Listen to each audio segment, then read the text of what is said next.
Arestado ang dalawang hinihinalang high-value individuals matapos masakote sa isinagawang buy-bust operation sa Barangay General Paulino Santos, Coronadal City, South Cotabato nitong gabi ng Mayo 20 taong kasalukuyan.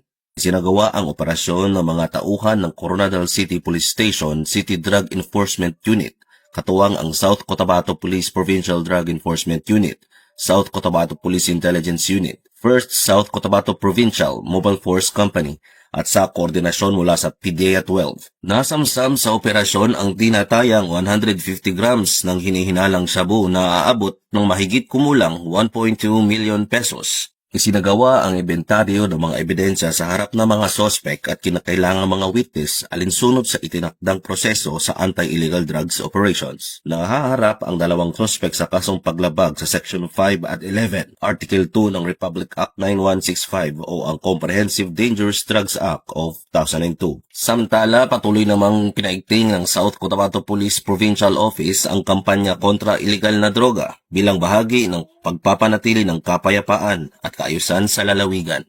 Mula dito sa Police Regional Office 12, ako ang inyong PNN Correspondent, Police Corporal Jose Doliano III, alagad ng batas, tagataguyod ng Balitang Pulis.